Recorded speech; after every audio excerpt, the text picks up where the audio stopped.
Assalamualaikum warahmatullahi wabarakatuh.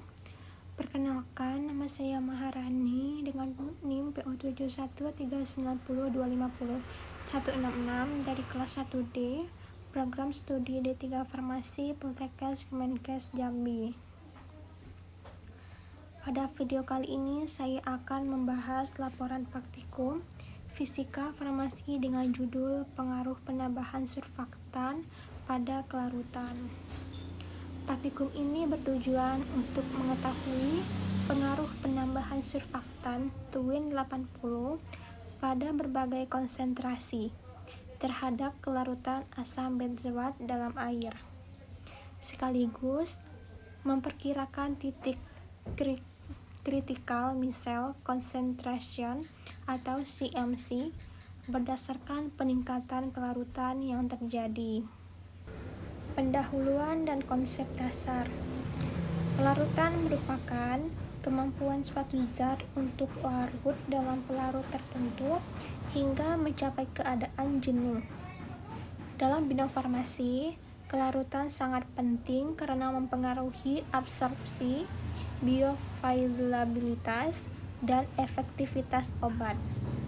Tidak semua zat mudah larut dalam air. Salah satunya contohnya asam benzoat.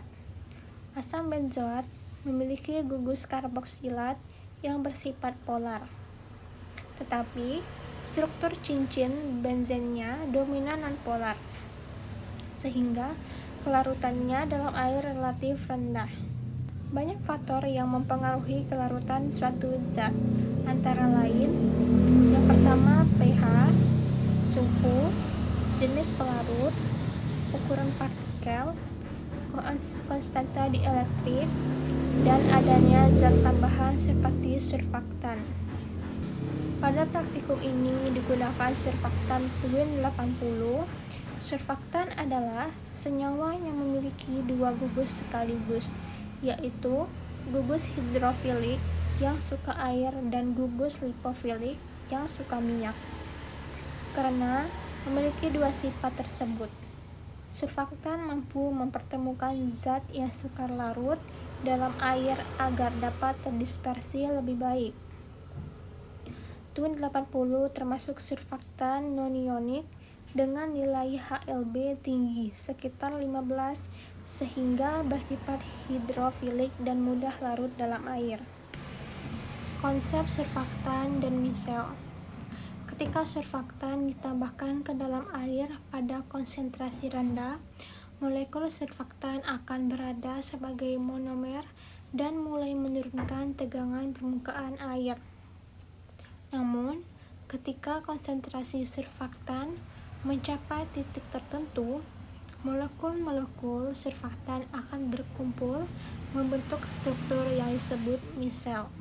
Ini disebut critical micelle concentration atau CMC. Di dalam micelle terdapat bagian hidrofilik yang menghadap keluar, sedangkan bagian lipofilik menghadap ke dalam. Inti micelle yang bersifat hidrofobik inilah yang dapat menjebak molekul asam benzoat sehingga asam benzoat menjadi lebih mudah larut dalam air. Jadi, peningkatan kelarutan oleh surfaktan terjadi melalui dua tahap. Yang pertama, di bawah CMC, surfaktan hanya menurunkan tegangan permukaan sehingga peningkatan kelarutan masih kecil. Yang kedua, di atas CMC, terjadi pembentukan micelle dan proses solubilitas sehingga kelarutan menjadi drastis. Pembakuan NaOH. Sebelum digunakan untuk filtrasi, larutan NaOH harus dibakukan terlebih dahulu menggunakan asam oksalat sebagai standar primer. Hal ini dilakukan karena NaOH bersifat higroskopis dan mudah menyerap karbon dioksida dari udara sehingga konsentrasinya dapat berubah. Pada data Maharani, volume asam oksalat sebanyak 10 ml, normalitas asam oksalat 0,1 N, volume NaOH 7,2 ml. Nilai ini menunjukkan bahwa normalitas aktual NaOH sedikit lebih tinggi dibanding teori, yaitu 0,1 N.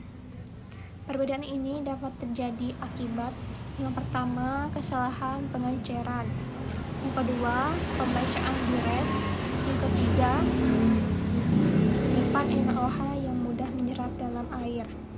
Asam benzoat tanpa surfaktan atau blanko. Pada percobaan blanko, asam benzoat dilarutkan dalam aqueous tanpa penambahan Twin 80. Tujuan blanko adalah mengetahui kelarutan alami asam benzoat dalam air. Pada Maharani diperoleh volume NaOH 2,2 mili, normalitas NaOH 0,1389 N. Artinya dari 250 gram asam benzoat hanya sekitar 37 mg yang berhasil larut dalam air. Hal ini membuktikan bahwa asam benzoat memang sukar larut dalam air karena memiliki sifat molekulnya dominan dan polar. Pengaruh penambahan Twin 80.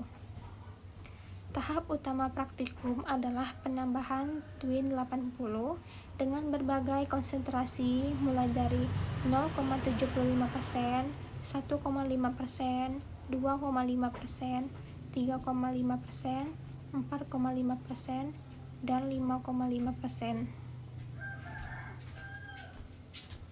hingga 6,5%.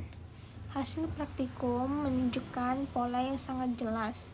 Semakin tinggi konsentrasi Twin 80, maka semakin besar kelarutan asam benzoat. Pada data Maharani digunakan Twin 80 konsentrasi 3,5%. Diperoleh volume NaOH 4,1 mili, massa asam benzoat terlarut 69,55 mg. Jika dibandingkan blanko sebesar 37,29 mg, maka terjadi peningkatan hampir 2 kali lipat. Hal ini menunjukkan